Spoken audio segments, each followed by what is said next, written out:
सर्वेभ्य नमो नमः। प्यारे बच्चों, आज हम कक्षा 8 का संस्कृत का मिड टर्म एग्ज़ाम हुआ था, उसका पेपर सोल्व करेंगे।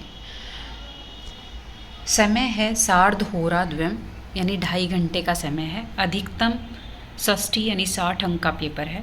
सामान्य निर्देश हैं वो ध्यान दीजिए। सामान्य निर्देश में आपका ये अवश्य ही आता है कि सर्वे ही प्रश्न अनिवार्य, सभी प्रश्न करने अनिवार्य हैं। उत्तराणि संस्कृत एवं लेखनीय, उत्तर हैं वो संस्कृत में ही लिखने हैं।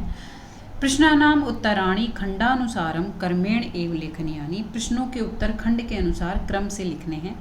प्रश्न संख्या अवश्यम एवं लेखनीया, प्रश्न संख्या अवश्य लिखनी है। प्रश्न पत्रे चत्वार खंड अस्ति, प्रश्न पत्र में 4 खंड है। खंड क है अपठित अवबोधनम यानी बिना पढ़ा हुआ गद्यांश 8 अंक का होगा। खंड ग ख है वो रचनात्मक कार्यम, रचनात्मक कार्य से संबंधित होगा, 12 अंक का, 12 अंक। खंड ग है वो अनुप्रयुक्त व्याकरण, अनुप्रयुक्त व्याकरण है वो 18 अंक का होगा, 18 अंक। खंड घ है वो पठित अवबोधनम यानी पढ़ा हुआ यानी पाठ्य पुस्तक से आएगा। यह 22 अंक यानी 22 अंक का। अब हम प्रश्न पर आते हैं। खंड क खंड है, उसमें पहले देखो पैराग्राफ दिया हुआ है। अधोलिखित गद्यांशम पठित्वा, अधोलिखित नीचे लिखा हुआ, गद्यांशम गद्यांश को पठित्वा पढ़ करके, प्रदत्त प्रश्नानाम दिए हुए प्रश्नों के उत्तराणि उत्तर संस्कृतेन लिखत, संस्कृत में लिखिए। कृष्णमूर्ति श्रीकंठश्च, कृष्णमूर्ति और श्रीकंठ मित्रे आस्ताम, मित्र थे। श्रीकंठ और कृष्णमूर्ति दोनों क्या थे? मित्र थे। श्रीकंठस्य पिता स्मृद आसीत, श्रीकंठ का पिता स्मृद था, धनवान था। स्मृद क्या होता है? धनवान। तस्से अतः इसलिए, तस्से भवने उसके भवन में, उसके मकान में, उसके घर में, सर्व विधानी सभी प्रकार के, सुख साधनानि आसत, सुख साधन आसन यानी थे, इसलिए उसके घर में सारे सुख सुविधाएं थी। तस्मिन विशाले भवने, तस्मिन उस विशाले बड़े भवने भवन में, मकान में, 44 स्तंभा आसन, 44 40 स्तंभ आसन थे। उसके घर में कितने आसन स्तंभ थे? 40।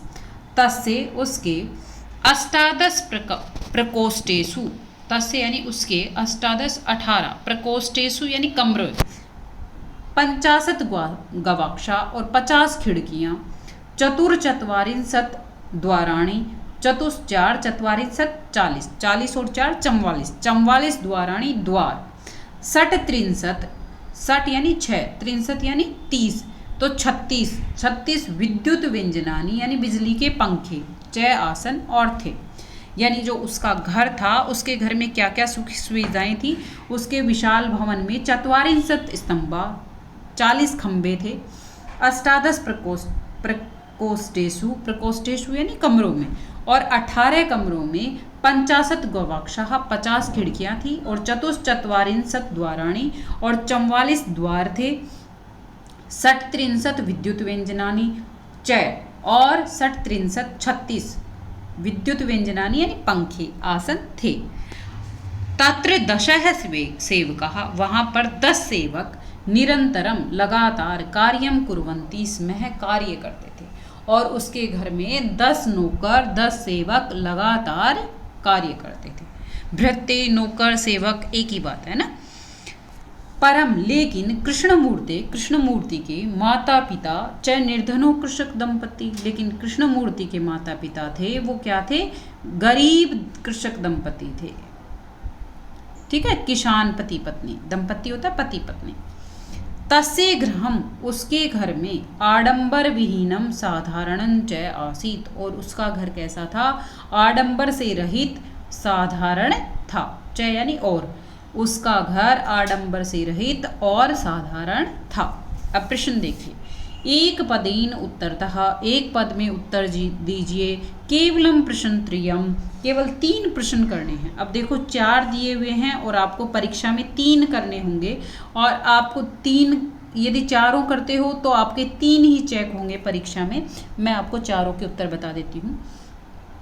कस्य पिता समृद्ध है आसीत श्रीकंठस्य पिता, श्रीकंठ के पिता थे वो समृद्ध थे, धनवान थे।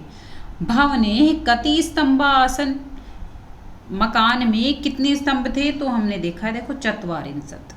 श्रीकंठस्य गृहे कति सेवका निरंतर कार्यं कुर्वन्ति, तो ये देखो दिया हुआ है 10 सेवकाः। फिर है भवनस्य प्रकोष्ठेषु कति गवाक्षा आसन, तो देखो इसमें दिया गया है 50 गवाक्षः, 50 खिड़कियाँ। अब हम आते हैं पूर्ण वाले प्रश्न पर। ये एक पद में देना था इनका उत्तर, अब है पूर्ण पदेन उत्तरतः, पूर्ण पद में उत्तर देना है। तो देखो पूर्ण वाक्य में क्या कैसे देंगे उत्तर। कृष्णमूर्तेः गृहं कीदृशम् आसीत्, कृष्णमूर्ति का घर कैसा था, तो देखो इसमें उत्तर दिया हुआ है तस्य गृहम् आडंबर विहीनम साधारणं च आसीत्। तो कृष्णमूर्ते गृहम, तस्य की जगह क्या कर देंगे कृष्णमूर्ति, कृष्णमूर्ते गृहम आडंबर विहीनम साधारणं च आसीत्। अब दूसरे प्रश्न पे आते हैं। दूसरा प्रश्न क्या है, कस्य भवने सर्वविधानि सुख साधनानि आसन, किसके घर में सभी प्रकार की सुख सुविधाएं थी। तो देखो ये पहली ही लाइन में ऊपर ऊपर दिया हुआ है तस्य भवने सर्वविधानि, तो तस्य किसके श्रीकंठस्य, श्रीकंठस्य भवने सर्वविधानि सुख साधनानि आसन। अब हम आते हैं इसी में एक वाले में ही प्रश्न नंबर 3 पर। यथा निर्देशनम उत्तरतः, निर्देश के अनुसार उत्तर देना है। प्रश्न द्वयम्, केवल 2 प्रश्न और हमें 3 दिए गए हैं और 2 का उत्तर देना है। पिता समृद्धः आसीत् अस्मिन् वाक्ये क्रियापदम किम, तो क्रियापद क्या होता है, किसी काम का करना या होना क्रिया होता है। जैसे मैंने बताया कि वह जाता है तो स गच्छति, तो गच्छति क्या हो गया क्रिया और स क्या हो गया कर्ता। तो पिता समृद्धः आसीत्, पिता समृद्ध था तो पिता क्या हो गया कर्ता हो गया और आसीत् क्या होगी क्रिया, तो क्रियापद पूछा है तो इसलिए क्या आ गया आसीत्। फिर समृद्धः इत्यस्य किम विलोम पदम गद्यांशे प्रयुक्तम, समृद्ध शब्द है इसका विलोम पद गद्यांश में क्या प्रयुक्त हुआ है। तो देखो समृद्ध होता है धनवान, तो धनवान का विपरीत दंपति नहीं हो सकता, कृषक नहीं हो सकता, धनिक नहीं हो सकता, निर्धन, निर्धन शब्द है उसका प्रयोग किया हुआ है। फिर गृहम आडंबर विहीनम आसीत्, घर है वो आडंबर विहीन था। इस वाक्य में विशेष्य पदम किम, अस्मिन वाक्य यानी इस वाक्य में विशेष्य पद क्या है, तो विशेष्य पूछा है, आडंबर विशेषता है तो घर की विशेषता है, तो गृहम क्या हो जाएगा विशेष्य हो जाएगा। घर की विशेषता क्या है कि वो आडंबर विहीन था, तो आडंबर क्या हो गया विशेषण हो गया और गृहम क्या हो गया विशेष्य। जिसके बारे में विशेषता बताई जाए वो क्या होता है विशेष्य होता है। तो घर की विशेषता बताई गई है तो यहाँ पर विशेष्य क्या हो गया घर हो गया। फिर देखो दय का क्या हुआ दिया हुआ है, अस्य अनुच्छेदस्य कृते उपयुक्तम शीर्षकम संस्कृतेन लिखत। अब देखो ये बहुत ही आसान होता है और लगभग बच्चे इस प्रश्न को करते नहीं हैं कि इसका शीर्षक क्या आएगा, हमें नहीं पता। तो जो भी गद्यांश में बताया गया है आपको पता चले कि इस बारे में बात हो रही है तो वही उसका उपयुक्त शीर्षक होता है। तो इसमें देखो मित्रता के बारे में बात हो रही है तो सबसे पहले इसका क्या हो जाएगा मित्रता शीर्षक हो जाएगा। फिर उसके बाद में क्या स्वावलंबन की बात हो रही है तो इसका शीर्षक स्वावलंबन भी हो सकता है। फिर कृष्ण मूर्ति की बात हो रही है तो कृष्ण मूर्ति भी हो सकता है। अच्छा श्रीकंठ का भी हो नाम आया है तो कृष्ण मूर्ति श्रीकंठ दोनों भी हो सकते हैं। तो इसलिए इसका शीर्षक आप जरूर से जरूर लिख के जाएं। ये 1 नंबर का प्रश्न है और आप आसानी से कर सकते हैं। अब रचनात्मक कार्य पर आते हैं। 12 अंक का है, खंडक है। अब देखो ये भी बहुत ही आसान है, आपकी परीक्षा में वार्षिक में भी आएगा और मिड टर्म में तो आया ही था। बहुत आसान है, सभी आराम से कर सकते हो और ये कक्षा 6 से लेके कक्षा 10, 11, 12 सभी परीक्षाओं में आता है। तो इसमें ध्यान रखिए आप वाक्य बनाने हैं, चित्र को देखकर आपको बिना मंजूषा की सहायता से भी आप 5 वाक्य आराम से बना सकते हैं। अब देखो इसमें मंजूषा भी वैसे दी हुई है तो हम मंजूषा को भी ले लेते हैं। चित्रम दृष्ट्वा, चित्र को देखकर, पदानी चित्वा, पदों को चुनकर, चत्वारि वाक्यानि लिखत, 4 वाक्य लिखिए। और देखो जो भी 4 वाक्य लिखोगे उसमें एक वाक्य है वो 2 नंबर का है। बड़ी कक्षाओं में एक वाक्य 1 नंबर का है और आपके 8वीं तक के एक वाक्य 2 अंक का है। तो ये बहुत ही आसान है। देखो कोई भी चित्र आ जाए तो चित्र को देखकर आपको एक वाक्य बिल्कुल दिमाग में आ जाना चाहिए कि इदम चित्रम मनोरमम अस्ति, यह चित्र बहुत ही सुंदर है, मनोरम है। यदि मनोरमम याद नहीं रहे तो सुंदरम भी कर सकते हैं, इदम चित्रम सुंदरम अस्ति। फिर जिस भी चीज का यहाँ पे वर्णन आपको दिख जाए वही का यहाँ पर आपको वर्णन दूसरी लाइन में लिखना है। तो अत्र यहाँ पे वन का चित्र दिख रहा है तो अत्र वनस्य चित्रम अस्ति, यहाँ पर वन का चित्र है। फिर चित्र में हमें क्या क्या दिख रहे हैं, देखो मंजूषा में देख लो मयूर है, मोर है। चित्र में मोर दिख रहा है तो इसको संस्कृत में कहेंगे मयूरः। फिर वृक्ष दिख रहे हैं तो यहाँ पर वृक्षः, वनस्य वन, पुष्पाणि फूल, व्याघ्रः बाघ, चटकः चिड़िया। तो ये इस प्रकार के शब्दों को यूज करते हुए, प्रयोग करते हुए हम आराम से वाक्य बना सकते हैं। देखो अत्र मयूरः चलति, यहाँ पर मोर चलता है। अत्र वृक्षः सन्ति, यहाँ पर वृक्ष हैं। अत्र खगा सन्ति, यहाँ पर पक्षी हैं। अत्र चटकाः सन्ति, यहाँ पर चिड़िया हैं, चटका हैं। अत्र पुष्पाणि विक्षन्ति, यहाँ पर फूल खिलते हैं। इस प्रकार हम बहुत सारे वाक्य बना सकते हैं। 4 से क्या 5, 6, 7, 8, 9, 10 बना सकते हैं, लेकिन आपको 4 ही पूछे गए हैं तो आप 4 ही करिए, बिल्कुल ठीक ठीक, और आपको पूरे 8 अंक मिलेंगे इसमें। अब हम आगे बढ़ते हैं प्रश्न नंबर 3 पर। अब देखो अथवा में आपका इस प्रकार से भी प्रश्न आएगा कि जैसे पुस्तकालय दे दिया, पुस्तकालय विषय, पुस्तकालय इति विषयम अधिकृत्य 4 वाक्यानि लिखत। इसमें आपको मंजूषा नहीं दी जाएगी और पुस्तकालय है इसके ऊपर आपको 4 लाइनें लिखनी है। जैसे अस्माकं विद्यालये एकः पुस्तकालय अस्ति, हमारे विद्यालय में एक पुस्तकालय है। पुस्तकालये अनेकाः पुस्तकाः सन्ति, पुस्तकालय में अनेक पुस्तकें हैं। तत्र कथा पुस्तकाः अपि सन्ति, वहाँ पर कथा की पुस्तकें भी हैं। और अन्य भी कर सकते हो, तत्र अनेकाः पत्र पत्रिका अपि सन्ति, वहाँ पर बहुत सारी पत्र और पत्रिकाएं भी हैं। इस प्रकार आप पुस्तकालय से संबंधित भी 4 लाइनें कर सकते हैं, लेकिन चित्र वर्णन वाला बहुत आसान है, आप चित्र वर्णन वाला ही करिए। तीसरा देखो पदानाम मेलनम कृत्वा वाक्य रचनाम कुरुत, पदों का मेल करते हुए वाक्य रचना कीजिए। अब देखो पदों का मेल आपको किस प्रकार से करना है। जैसे वयम आया है तो वयम कहाँ कौन सा करता है, ये वयम करता है कौन से पुरुष का है, तो ये उत्तम पुरुष का है। उत्तम पुरुष बहुवचन का है, अहम आवाम वयम। तो इस प्रकार इसमें क्रिया भी उत्तम पुरुष बहुवचन की आएगी। तो वय उत्तम पुरुष की क्रिया देखो यहाँ पे कहाँ दी गई है, तो वदामः, वदामः उत्तम पुरुष बहुवचन की क्रिया है। तो बोलेंगे तो क्या बोलेंगे, उद्यान में थोड़ी बोलेंगे, क्रीड़ा क्षेत्रे नहीं, संस्कृतम यानी संस्कृत। तो देखो ये वाक्य बन गया, वयम संस्कृतम वदामः, हम सब संस्कृत बोलते हैं। फिर है जनः, जनः बहुवचन का करता है। तो देखो ये प्रथम पुरुष का है, तो प्रथम पुरुष बहुवचन है, तो प्रथम पुरुष बहुवचन की क्रिया देखेंगे। तो ये दे रखा देखो भ्रमंति ही, तो ये क्या आ जाएगा, कहाँ पर घूमते हैं लोग, तो उद्याने। तो जनः उद्याने भ्रमंति ही। फिर है शिक्षकः, शिक्षकः है वो एक वचन है, तो एक वचन की क्रिया देखेंगे क्या है, लिखती है। तो शिक्षक कहाँ पर लिखता है, श्यामपट्ट पर लिखता है, तो शिक्षकः श्यामपट्टे लिखति ही। फिर है त्वम, बच गया वो लास्ट में, आप वैसे भी कर सकते हो, लेकिन त्वम मध्यम पुरुष का करता है तो क्रिया भी मध्यम पुरुष की है, लिख खेलसी। तो कहाँ पर, क्रीड़ा क्षेत्रे, मैदान में, त्वम क्रीड़ा क्षेत्रे खेलसी। इस प्रकार आप आराम से वाक्य पदों का मेल कर सकते हैं। इसके लिए आपको लकार अवश्य याद करने पड़ेंगे, धातु रूप अवश्य याद करने पड़ेंगे। आप पठ धातु, वद धातु, लिख धातु और कम से कम लट लकार वर्तमान काल में तो जरूर याद कीजिए, तभी आप इन वाक्यों का निर्माण कर पाएंगे। अब हम खंड 6 पर आते हैं। खंड ग में क्या दिया गया है, अनुपयुक्त व्याकरण। अनुपयुक्त व्याकरण है।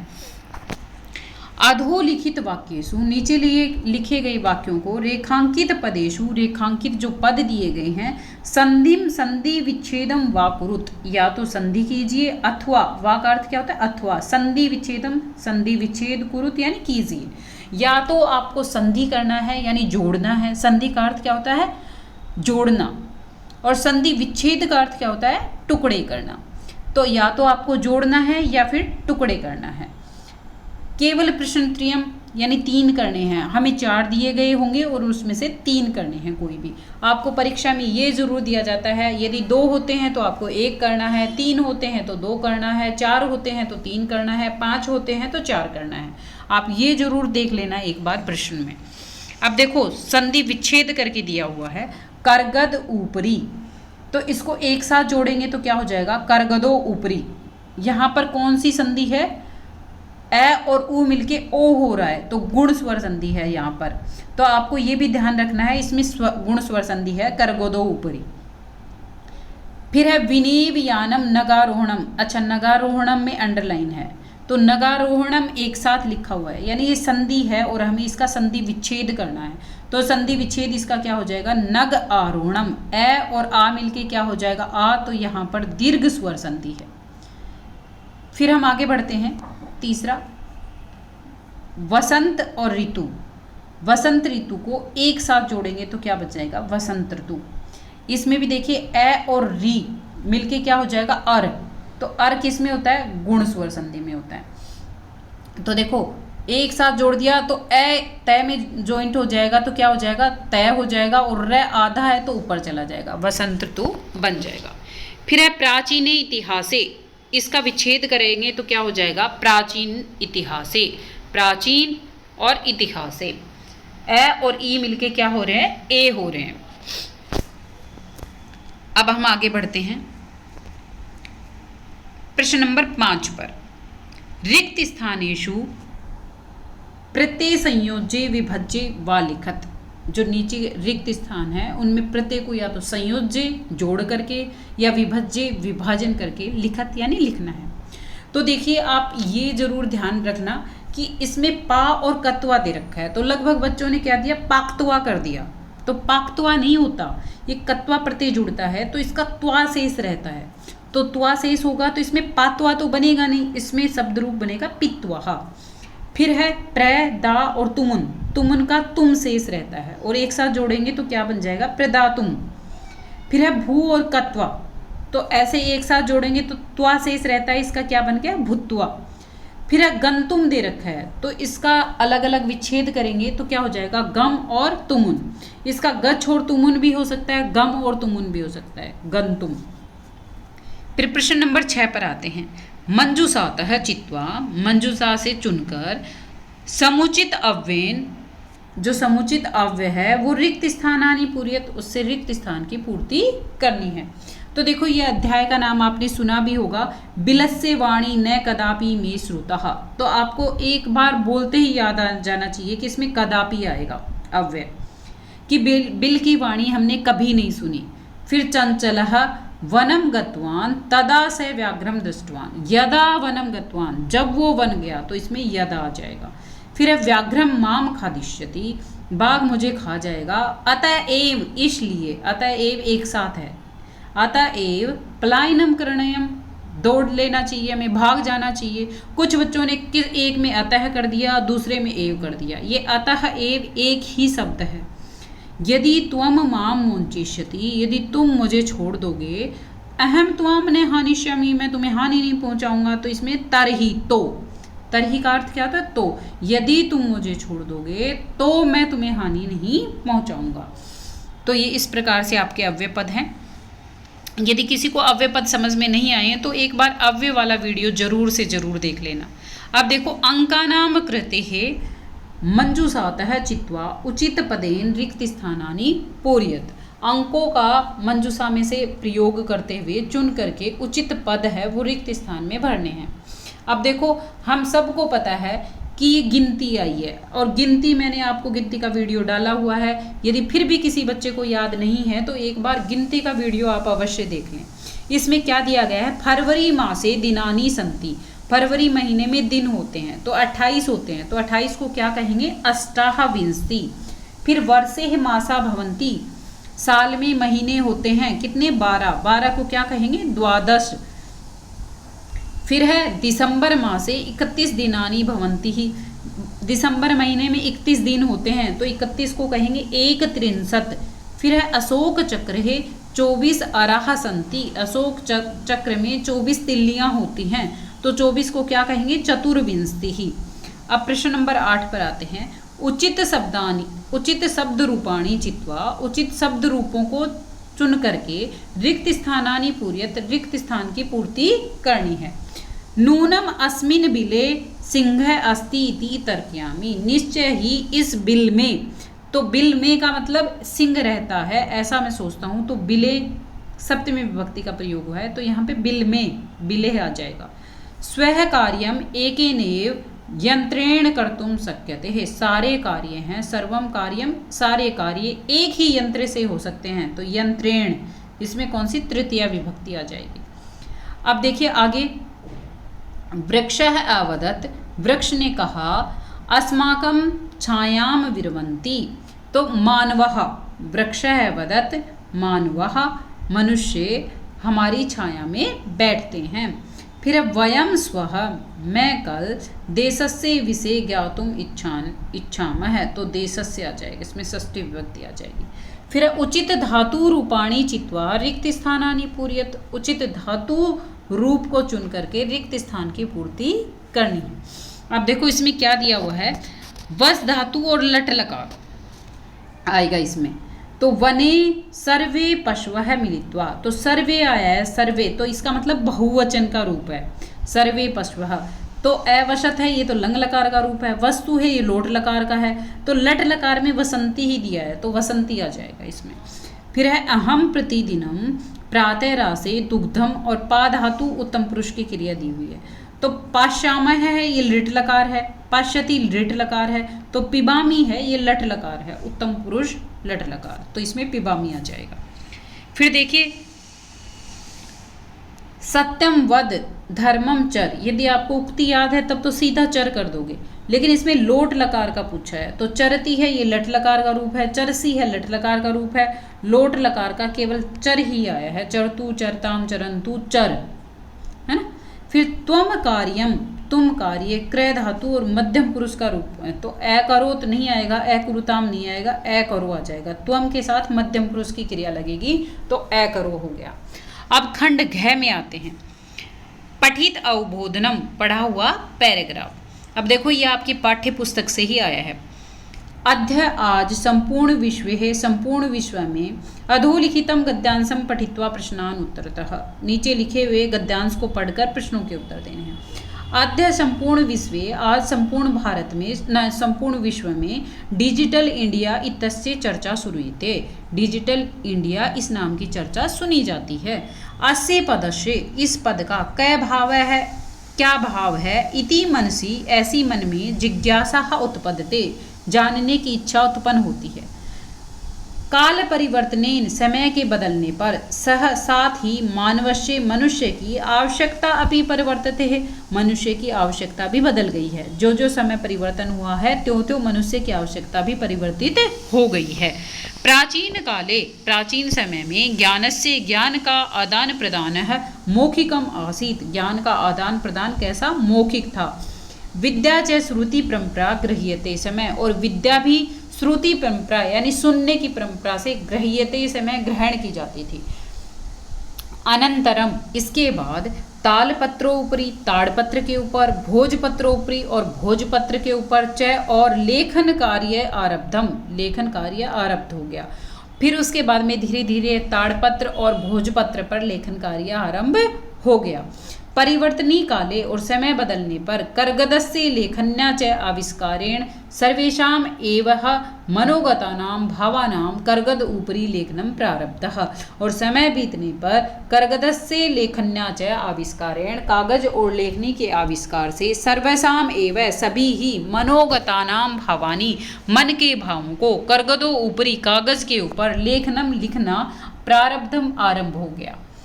टंकणक टंकण यंत्र से और टंकण यंत्र के द्वारा आविष्कारेण आविष्कार से तू तो लिखिता सामग्री लिखी हुई सामग्री टंकिता सती टंकित होकर के बहुकालाय बहुत लंबे समय तक सुरक्षिता अतिष्ठित सुरक्षित हो गई।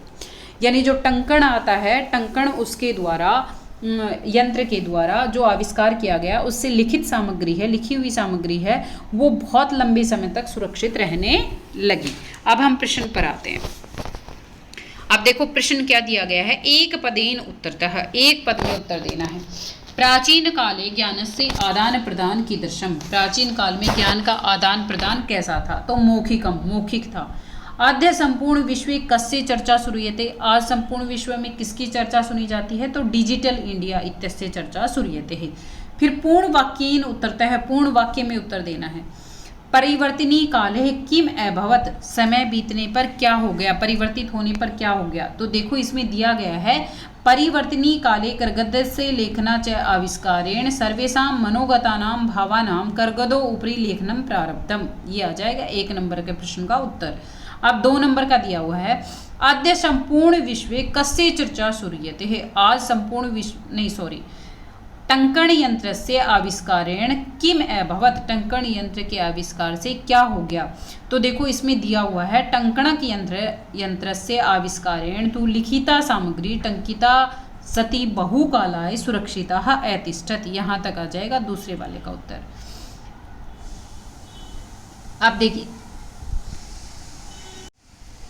देखिए तीसरा क्या दे रखा है, यथा निर्देशनम उत्तरतः, निर्देश के अनुसार उत्तर देना है।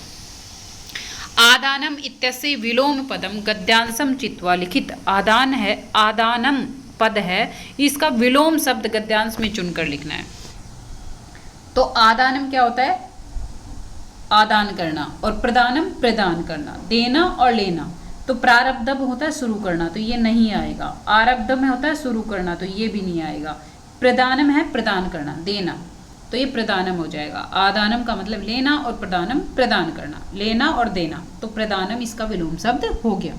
फिर है सुरक्षिता सामग्री इति अन्योः किम विशेषण पदम, यहाँ पर विशेषण पद कौन सा है? तो विशेषण पूछा है, तो सुरक्षिता विशेषण हो गया। सामग्री की विशेषता बताई गई है सुरक्षिता, सामग्री विशेष्य है और सुरक्षिता विशेषण है। फिर है मनसी जिज्ञासा उत्पद्यते है, मन में जिज्ञासा उत्पन्न हुई, यहाँ पर क्रियापद, तो क्रियापद क्या हो गया? उत्पद्यते है, उत्पद्यते क्रियापद है।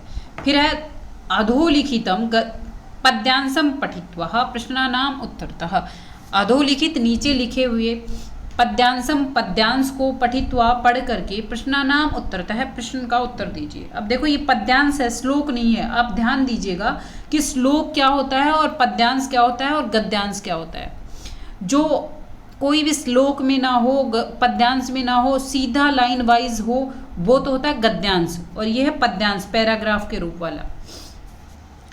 चल चल पुरतो निदेहि चरणम सदैव पुरतो निदेहि चरणम जहि ही भीति भज भज शक्तिम विदेहि राष्ट्रे तथा अनुरक्तिम कुरु कुरु सततम ध्येय स्मरणम।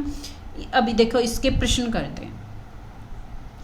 एक पदेन उत्तरतः, एक पद में उत्तर देना है। का जही ही, तो इसमें उत्तर आ जाएगा भीतिम। फिर है सदैव पुरतः किम निदेहि, तो इसमें आ जाएगा चरणम। हमेशा हमें कदम कैसे बढ़ाने चाहिए आगे की ओर? चरणम। तो सदैव पुरतः किम निदेहि, तो चरणम। पूर्ण वाक्येन उत्तरतः, पूर्ण वाक्य में उत्तर दीजिए। राष्ट्रीय का विदेहि, तो राष्ट्रीय है अनुरक्तिम विदेहि। फिर सततम किम कुरुहु, सततः ध्येय स्मरणम कुरुहु। अब स वाला देखिए, यथा निर्देशनम उत्तरतः, निर्देश के अनुसार उत्तर दीजिए। केवलम प्रश्नद्वयम, केवल 2 प्रश्नों के, 3 दिए हैं और आपको 2 प्रश्नों के उत्तर देने हैं। भयम पदस्य पर्यायवाची अस्मिन् पद्यांशे प्रयुक्तम, इस पद्यांश में भय का पर्यायवाची क्या दिया गया है?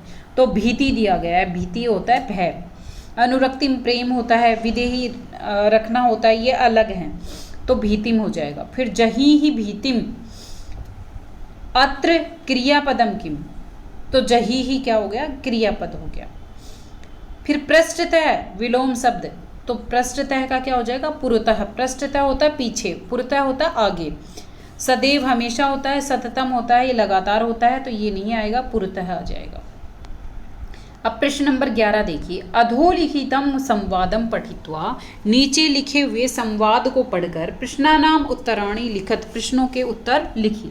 अब देखो मालती कह रही है, महोदय तत्र तु वंश वृक्षा अपि प्राप्यन्ते, कि हे महोदय वहाँ पर तो बांस के वृक्ष भी प्राप्त होते हैं। वंश वृक्षा यानी बांस के वृक्ष, अपि भी प्राप्यन्ते प्राप्त होते हैं।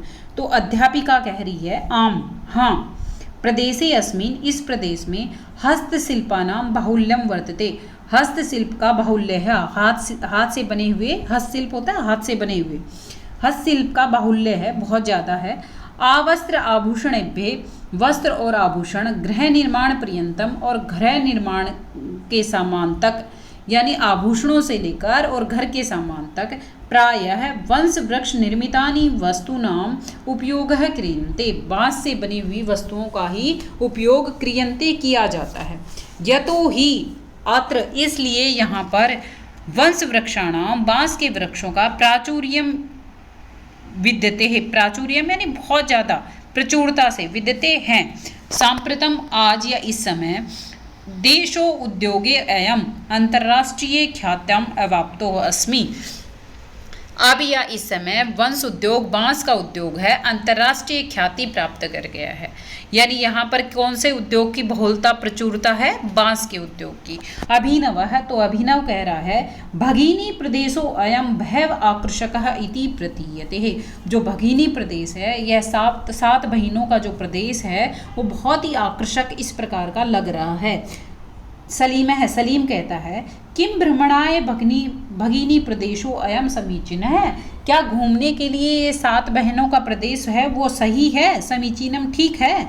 तो सर्वे छात्रा, सारे छात्र उच्चई जोर से, महोदय हे महोदय, आगामिनी अवकाशे, आने वाले अवकाश में, वयम हम सब, तत्रैव गंतुम इच्छामः, हम वहीं पर जाना चाहते हैं। स्वरा कहती है, भवन्ते अपि अस्माभिः सार्धम चलतु, आप भी हमारे साथ चलना। अब प्रश्न पर आते हैं। प्रश्न देखिए, पहला प्रश्न क्या दिया हुआ है कि भगिनी प्रदेश है कीदृशम प्रतीयते है, भगिनी प्रदेश है वो कैसा प्रतीत होता है? तो बहव आकर्षक है, बहुत ही आकर्षक। फिर है भगिनी प्रदेशे केसाम बाहुल्यम वर्तते, तो हस्तशिल्पानां। अब देखो केवल एक प्रश्नेन उत्तरता है, केवल एक प्रश्न में ही उत्तर देना है, आप यहाँ पे 2 दिए हुए हैं। पूर्ण वाक्येन उत्तरता है, इसमें भी केवलम प्रश्नम एकम, एक प्रश्न ही देना है। देखो, कै अंतर्राष्ट्रीय ख्याति अवाप्तो अस्मि, कौन अंतर्राष्ट्रीय ख्याति प्राप्त किया हुआ है? तो वंश उद्योगो, इसमें पूरी लाइन आ जाएगी। ये देखो, वंश उद्योगो अयम अंतर्राष्ट्रीय ख्यातिम अवाप्तो अस्मि, ये पहला प्रश्न का उत्तर हो गया। दूसरा देखिए, अस्माभिः सार्धम चलतु इति का वदति ही, तो अस्माभिः सार्धम चलतु इति स्वरः वदति, इसमें का की जगह क्या आ जाएगा? स्वरः आ जाएगा। ये अंतिम लाइन में देखो इसने बताया भी है कि स्वरः भवत्ते अपि अस्माभिः सार्धम चलतु, ऐसा स्वरा ने कहा है। अब प्रश्न नंबर 6 पर आ जाएंगे। यथा निर्देशनम उत्तरतः है, निर्देश के अनुसार उत्तर दीजिए। केवलम प्रश्न द्वयम, 2 प्रश्नों के 3 दिए हैं और 3 में से 2 करने हैं। वयम तत्रैव गंतुम इच्छामः, हम वहीं पर भी जाना चाहते हैं। यहाँ पर कर्तृपदम किम, तो कर्ता क्या है? तो इसमें कर्ता क्या आ जाएगा? वयम। अयम भगिनी प्रदेश बहव आकर्षक है, विशेषण पदम किम, तो विशेषण यानी भगिनी प्रदेश की विशेषता है कि वो बहव आकर्षक है, बहुत आकर्षक है, तो ये क्या हो जाएगा? विशेषण हो जाएगा। अस्माभिः सार्धम चलतु, आप भी हमारे साथ चलिए, यहाँ पर क्रियापद क्या है? तो चलतु है, ये यहाँ पर क्या हो जाएगा? क्रियापद हो जाएगा। अब देखिए 12 नंबर पे श्लोक दिया हुआ है, मंजूषातः समुचितानि पदानि चित्वा, हाँ मंजूषा में समुचित पद चुन करके अधोलिखित श्लोकस्य अन्वयः पूरयत, नीचे लिखे हुए श्लोक की अन्वय पूर्ति करनी है। तो ये आप ध्यान रखना, अन्वय करने वाला प्रश्न भी बहुत ही आसान आता है। आपको श्लोक दिया जाएगा और श्लोक में कुछ शब्द बीच बीच में से छूटे रहेंगे, तो आपको ध्यान रखना है, जो छूट गए हैं वो भरना है। और आपको साथ में मंजूषा भी दी गई है हेल्प के रूप में। तो देखिए श्लोक क्या है, लुब्धस्य नश्यति यशः पिशुनस्य मैत्री नष्ट क्रियस्य कुलम अर्थपरस्य धर्मः विद्याफलं व्यसनिनः कर्पणस्य सौख्यम राज्यम प्रमथ सचिवस्य नराधिपस्य। अब देखो अन्वय इसका दिया गया है, लुब्धस्य नश्यति यशः, ये आ गया लुब्धस्य नश्यति यशः। फिर है मैत्री नश्यति ही, तो किसकी, इसमें ये पिशुनस्य छूट गया है तो पिशुनस्य यहाँ पर आ जाएगा। फिर है नष्ट क्रियस्य कुलम, नष्ट क्रियस्य कुलम अर्थपरस्य धर्म, अर्थपरस्य धर्म है। फिर विद्याफलम व्यसनीन है, तो विद्याफलम दे दिया तो इसमें व्यसनीन छूट गया तो यहाँ पर आ जाएगा व्यसनीन है।